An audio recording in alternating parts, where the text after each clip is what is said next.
So I need to sort of challenge my own diagnosis to make sure that I'm not falling into a trap. So this critical thinking thing is really important. Hello and marhaba. You're listening to Medical Protection Podcast Real World Series. I'm your host, Ceylan Simsek, and I will be co-hosting with Katie Grant, who is a medico-legal lead for risk prevention. And today we'll be joined by a very special guest, Professor Hardeep Singh. Dr. Singh, would you like to introduce yourself for our listeners? Sure. Thanks for having me on. My name is Hardeep Singh. I'm a general internist and a patient safety researcher at Baylor College of Medicine in Houston. I also work for the Department of Veterans Affairs in the U.S. Hardeep, thank you so much for introducing yourself. I'd like to start this episode by relating to a previous episode that we recorded with Dr. Najib, who works in the secondary care, and he works as a consultant in the accident and emergency department. But actually, in this episode, we want to focus on primary care. So my first question would be, could you tell us about Diagnostic in primary care setting and what the sort of global significance is related to diagnostic errors in primary care are? Sure. So I started off my career as a primary care physician in rural East Texas, and this was before I became a researcher. And I saw all types of patients. I still remember seeing patients who had missed colon cancer. They were getting shots of iron for 5 years before they saw me. I remember a young girl who came in with fever that was misdiagnosed by several of other clinicians. She had urinary tract infection. And then I quickly realized that there's a lot of things that in primary care we could miss because we see so many types of patients who are of different ages, different conditions. Some of them we have a relationship with and some we don't, who may be relatively new. So I started focusing on studying diagnostic errors in primary care when I became a researcher. And when we did estimates of how common the problem is, it's actually fairly common. One of our studies, which was in ambulatory care, which is, primary care, but also includes some specialty care settings, but again, outpatients, estimated that 1 in 20 US adults are going to have a missed or delayed diagnosis every year. And then, over time, we started looking at estimates from other countries. And of course, there's not a lot of data available. But as I was able to collaborate with some colleagues in Manchester, where we did a very rigorous study looking at data from primary care and using similar methods as the previous US study that estimated, about 5%. And guess what? We found about 4% in UK. So it's very close to what we found in the US of 5%. So this is a common problem. Just imagine what we estimated in US was 12 million adults will have a missed or delayed diagnosis every year. Not all of those will be harmful. We see a lot of common conditions that are benign in primary care, but some of these could be serious conditions. We've seen a whole host of conditions, cancers, infections, cardiovascular conditions, migraines, and anemias. I mean, this a whole host of diseases that can be missed in primary care. In fact, one of our big studies, there were 67 different types of conditions in the 190 diagnostic errors we studied. And the most common condition was like 6%, which means there were so many conditions. So it's not like you can fix the diagnosis of cancer and you'll fix primary care. It's because there are so many conditions we see that it's a sort of a generic problem that we need to take very seriously. And 12 million, you mentioned that number is quite a significant number. What do you think are the contributory factors that cause these diagnostic errors?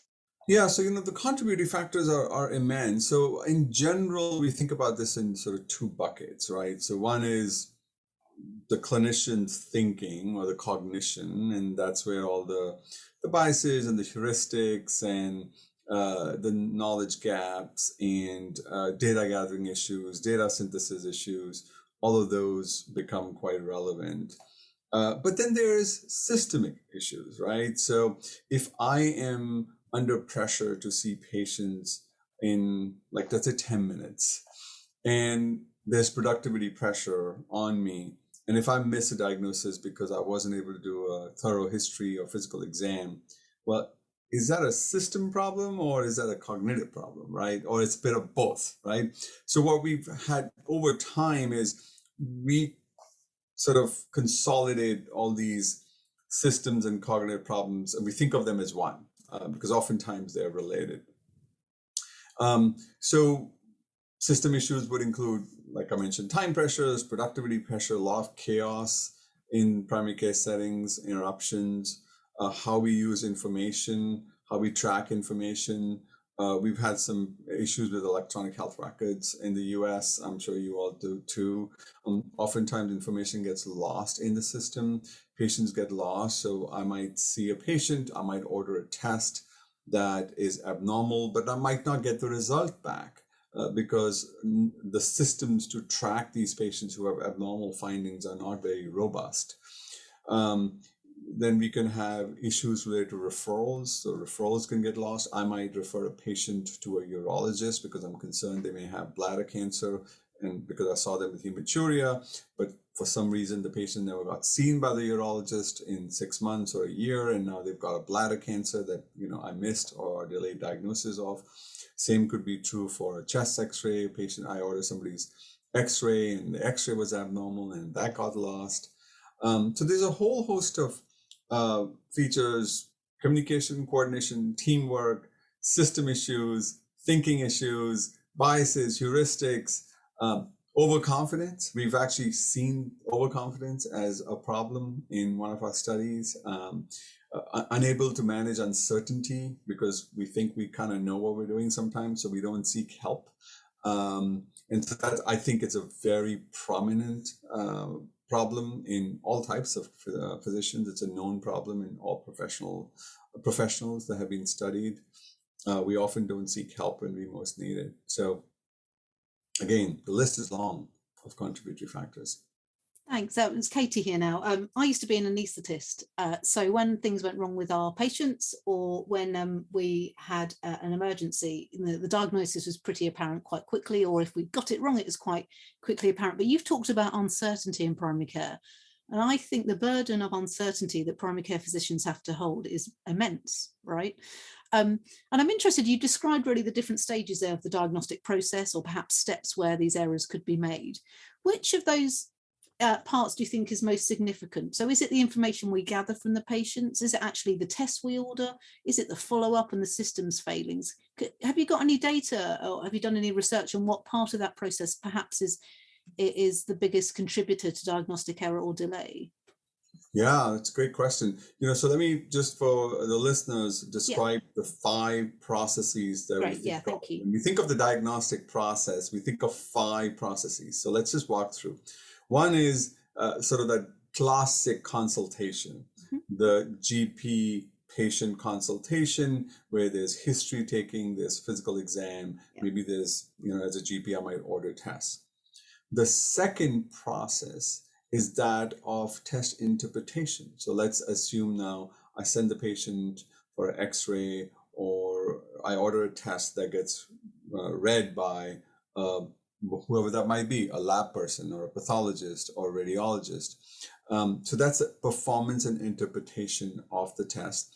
The third is follow-up and tracking of information. So now let's assume the test is abnormal. Maybe there's a PSA that is, 25. That needs to be followed up. A chest x-ray that's abnormal, that needs to be followed up. So the third process is follow-up and tracking of all this information that comes.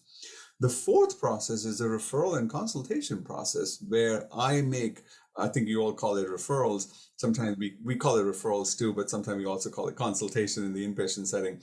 But let's say I consult with my cardiologist colleague, or an oncologist or pulmonary specialist, that things can get lost there as well. So that's a fourth process. And then lastly, a central process lies with the patient, because the patient has this journey that the patient goes through all of these processes, right? So they're central to the diagnostic process. So we got to think about patient behaviors, patient adherence, so that becomes the fifth one. Now, in our work in primary care, we actually found that most of the diagnostic errors in primary care were coming from the consultation process. So the history and the physical exam, the data gathering, and the data synthesis based on that. And what we found was it was sort of the basic clinical skills that were, getting, were contributing to the problem. We also have found tests getting lost to follow up quite commonly. We see that a lot, unfortunately, in our cases. Yeah, and I would say that's a second big category in primary care. So follow-up and tracking of information. And sometimes that's very relevant for patients who are undergoing evaluation for cancer, right? Like you said, diagnosis unfolds over time. Yes. Evolves over time as the patient's diagnostic journey progresses and the patient moves between different systems and settings of care, and information gets lost between those settings of care. Great. So really, you said the key part is the information gathering or via questioning or examination. And really, if we as doctors and clinicians are not collecting the right information, we're never going to reach that right diagnosis. Is that fair enough?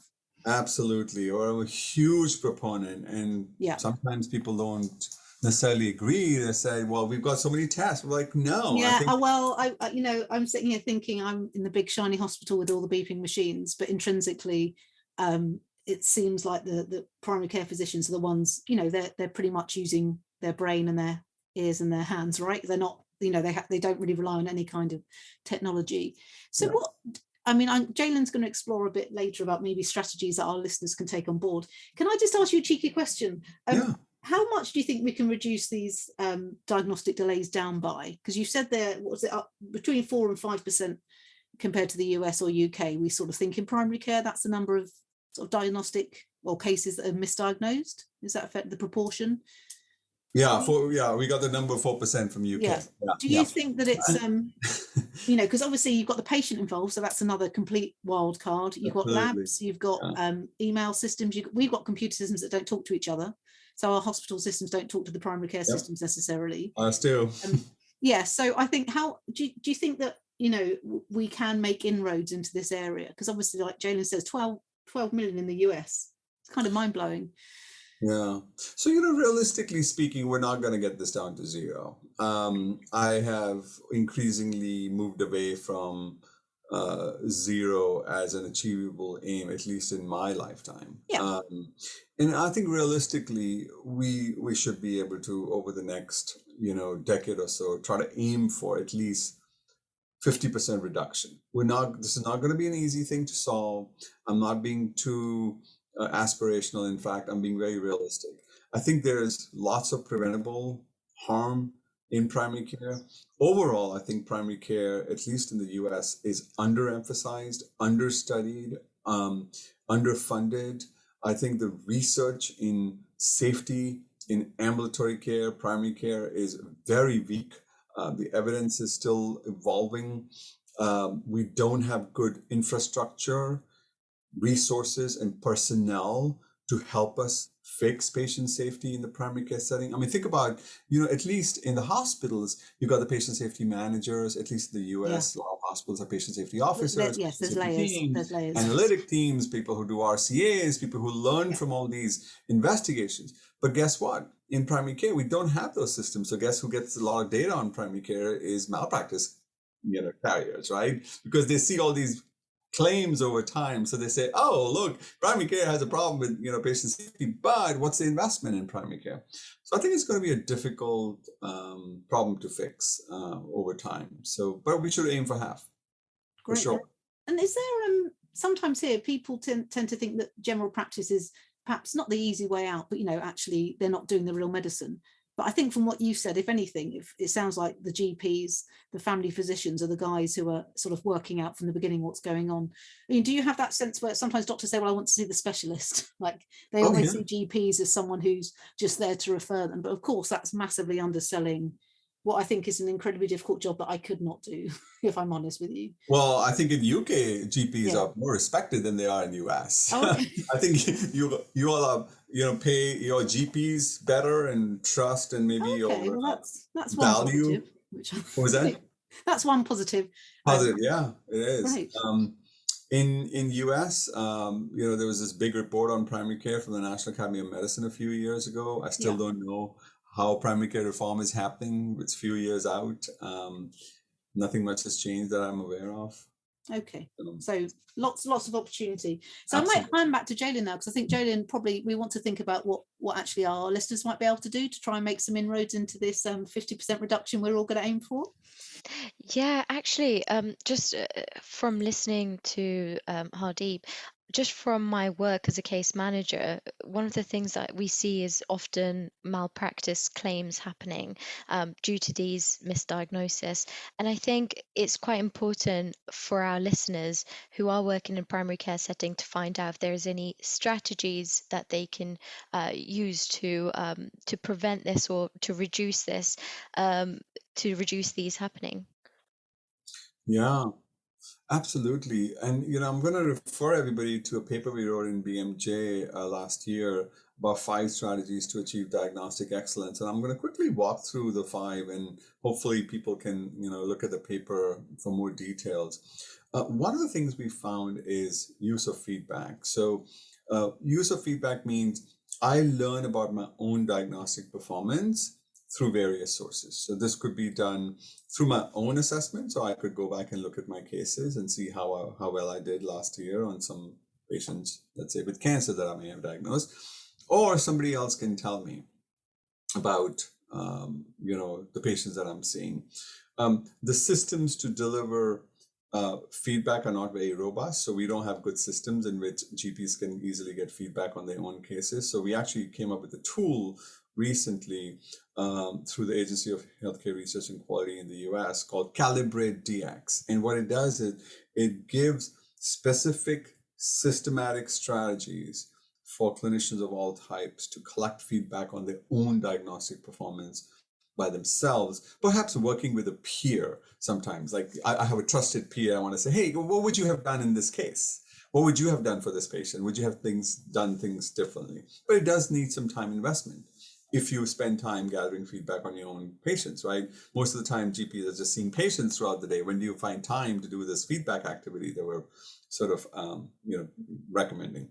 But it's an important step, because if you gather feedback on your own performance, you can calibrate better, you can learn, and then you can get better at what your performance, because we know athletes learn from feedback. We know musicians learn from feedback.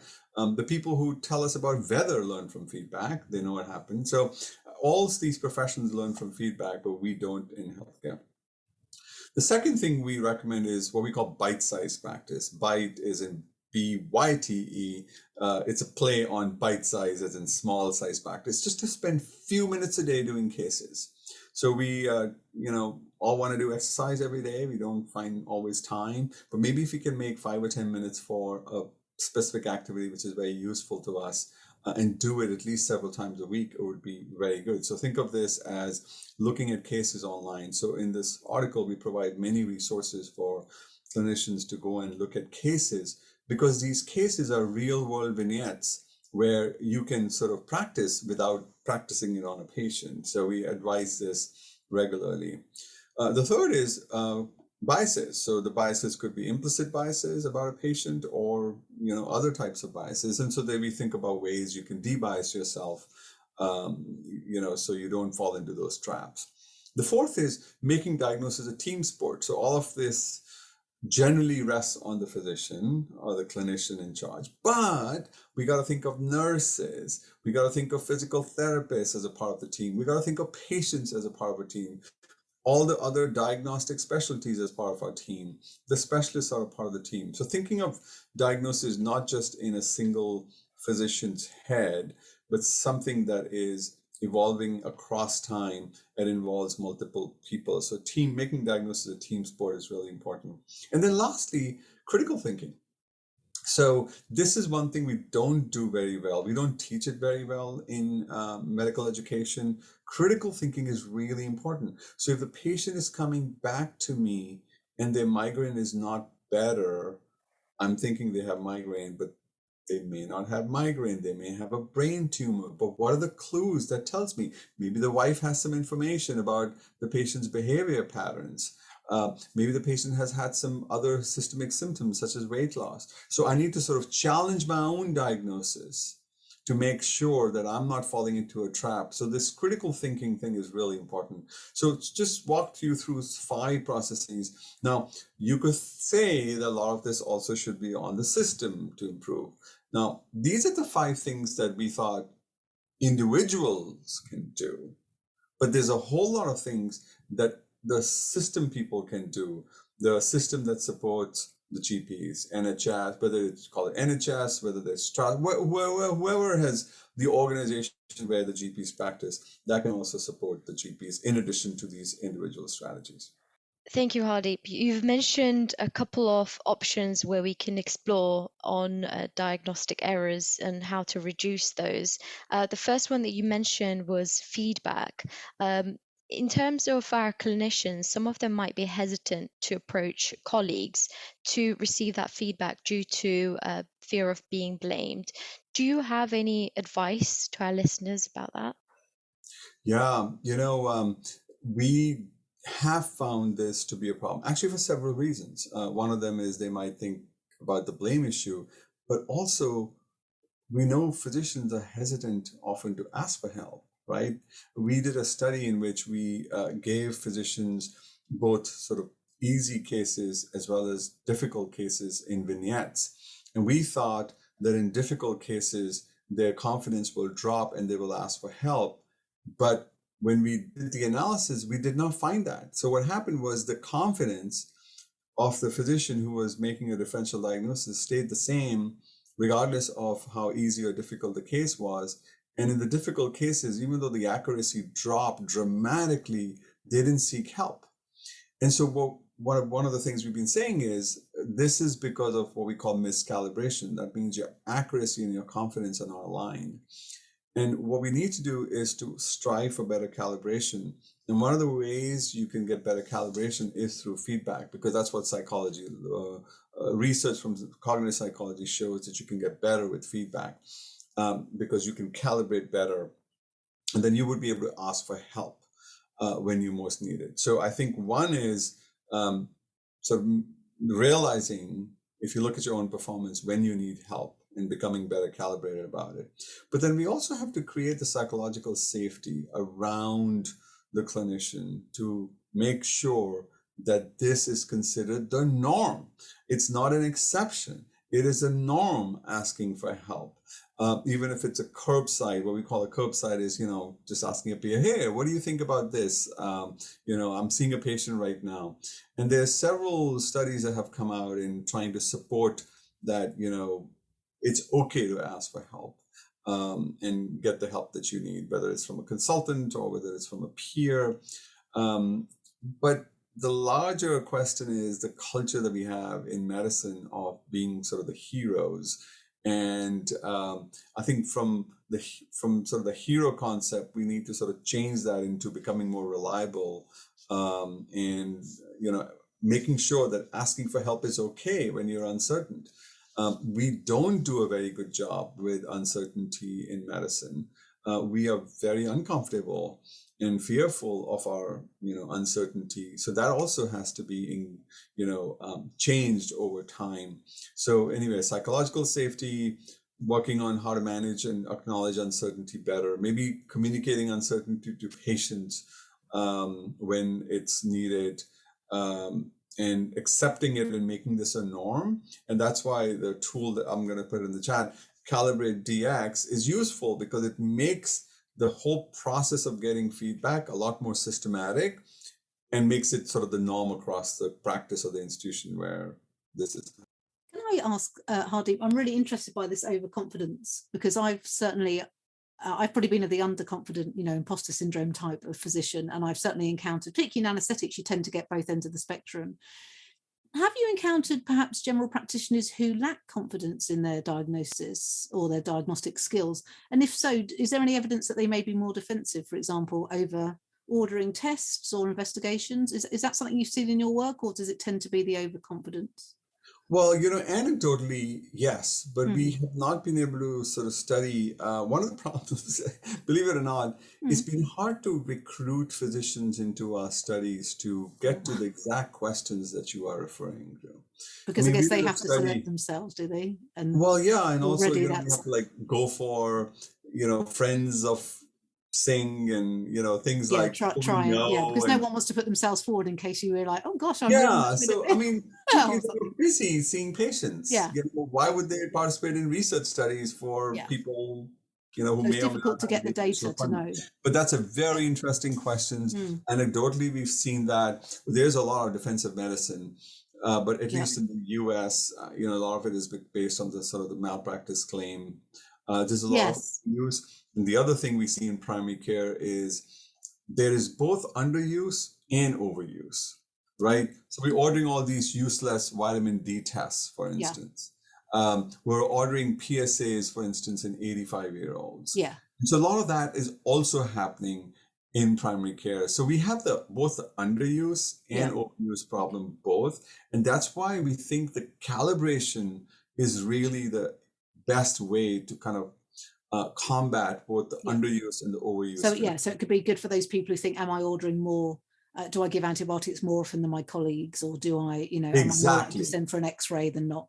Great. Yeah, so the feedback could be about both too. I mean, I was of course talking about diagnostic errors and missed and delayed, but the feedback could be about, wait, you're ordering like way too many vitamin D tests, or you're ordering way too many PSA. You're the outlier, and then you can look outlier, at, are you actually seeing patients who need it? And can I ask one other question before I hand back to Ceylan, which is about decision fatigue, which again, I met some lovely anaesthetists the other day, and they told me this is a thing which I hadn't really grasped. So it's a phenomenon where as you go throughout the days, is it right GPs are more likely to do things like give antibiotics for perhaps an upper respiratory tract infection, because almost that you're more risk averse as you get more tired and more fatigued? Is that a phenomenon, or is that? So I'm going to have to get back on this, and I'm pretty sure there's a study that shows what you were talking about. Maybe I can quickly Google to find out, but there is a study that shows something like this, that you're more likely to do some of these things at the end of the day because of this. Yeah, it feels like whether it's a protective mechanism, and again, it's maybe something we can explore in our later episodes, because I think, is it like an evolutionary thing where your brain thinks, I can't make any more decisions, so I'm going to take the safest option? Because I feel like as I got more tired, perhaps the opposite happened. I may have got more not more risky, but you might think, gosh, I've done this all day, what's the worst that can happen? Well, the reason I remember this is, and I'll have to, this is not exactly what it was a cheeky question. Tricky. But the reason I remember something like this is because the press made a big deal out of it, that if you want to go see your GP, go in the morning. Yes, go in the morning. I mean, also, hopefully the queue will be less first thing, but you never know, do you? Amazing. Thank you. I'm going to hand back to Ceylan. I appreciate that. That was a great question, and thank you for that.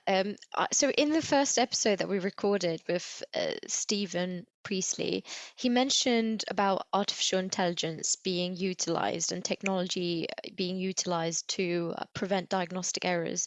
I do want to find out if you have any ideas about how we can utilize technology on diagnostic errors, and any advantages or disadvantages to that. Okay, so in general, technology should be an augmenter of a decision, right? So it shouldn't be replacing anything that we do. It should just help us in some way without making the decision for us. With that said, primary care is a tricky area. I see that there's a lot of excitement about artificial intelligence. By the way, I'm all in for the usual technologies, the electronic health records, the patient portals, the usual things. I'm all good with that. But the question is artificial intelligence. I think that's where you want me to focus. And, the value in radiology, pathology, dermatology, endoscopy, where there's pictures involved, is very clear, because there's research coming out that shows how well the artificial intelligence performs as compared to, like a clinician who's reading those films or pictures. or photographs, even retinopathy for ophthalmologists. The question is, what does AI do for the routine GP, where most of the diagnostic errors are not to do with performance and interpretation of a test? Remember those 5 dimensions that I walked everybody through. It's not about the performance and interpretation of testing, but it's about history taking and exam and sort of follow-up or tracking of information. So in that, I'm a little less optimistic what AI can offer. I do think people should use AI when there is a problem. So for instance, there are decision support engines or differential diagnosis engines that I could put in some symptoms and I can get some ideas about what kinds of diseases and conditions this patient might have that I'm having trouble diagnosing. That would be a good use. But then I need to know when to seek help. Right. But when the patient comes to me with a lot of these undifferentiated symptoms, and I'm like, well, I think you may have this, I think you may have that. If I don't seek help from the computer, then input their symptoms and get a differential out, then sort of what's the AI going to do, right? Because right now the AI is not smart enough that they are already integrated. Some people are trying to integrate the AI systems with the electronic record so that once you put in the patient's symptoms, the engine automatically gives some kind of a differential choices. But to me, that's still in research and development mode. I don't think it's in practice. I don't know about maybe in UK practices, some places are doing it now, but certainly here it's not happening routinely. We've actually done a study where patients have used a differential diagnosis generator and they found it useful. So we asked patients, hey, before you went to the GP, looks like you used this system. And did you find it useful? And sure enough, like about half the patients said in the survey that they found some use from this differential diagnosis generator, where they input their symptoms and the artificial intelligence based differential diagnosis engine gives them some suggestions, like you may have this, you may have that. So those things could be useful. Yeah, and that's quite fascinating to see how the technology develops in that area. But it doesn't sound like artificial intelligence is taking away any jobs soon, Not for especially primary care. I don't think not for GP should primary worry. care. So we're approaching towards the end of our episode. I do want to just ask a final question. Do you have any advice or message to our listeners before we close off for today? Well, there's a couple of things. I mean, I think if you're a clinician, I mean, the most important advice is you gotta keep reading and you have to seek help. I cannot emphasize enough the power of knowledge and data gathering and listening to sort of the patient. We have often seen, and I think it's a little bit of it's about humility, right? So you know how to deal with uncertainty. You know that you have to listen to the patient. You know your knowledge limitations. You know your knowledge application limitations. One of the things we hear from patients is one of the most common reasons they think they were misdiagnosed were because the physician didn't listen to them, despite them telling them the same symptoms.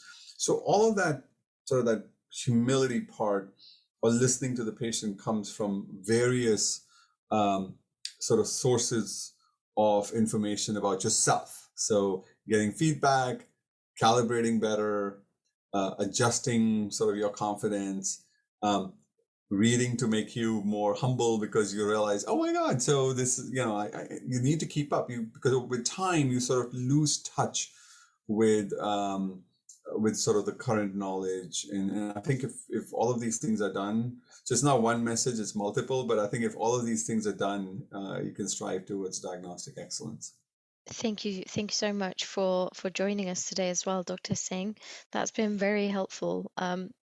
So I think there's quite a lot mentioned in there, but we are leaving it on a very useful note where clinicians or listeners can also take away and take action on. Katie, did you have any further questions for Dr. Singh? No, I think I've just been writing down, stop, calibrate and listen, which I think is ripping off a song, isn't it? But anyway, I think, yeah, the things I would take is calibrating, which I think is really useful, because particularly when you work on your own in primary care, how often do you actually see what your colleagues do? How often do you know, how do you manage this? What do you do if somebody presents with XYZ? So I think that, and the feedback, like Ceylan says, we often, doctors sometimes find it quite difficult to ask for feedback for fear not only of being blamed, but also sometimes sometimes we're not very good at being told good job, I think. And so I think that's what I've taken from this: calibration with your colleagues, and also not being afraid to get that feedback and continuous learning. It's been great, thank you. Super interesting. With that, we've reached the end of today's podcast. You never know what's coming through the door next.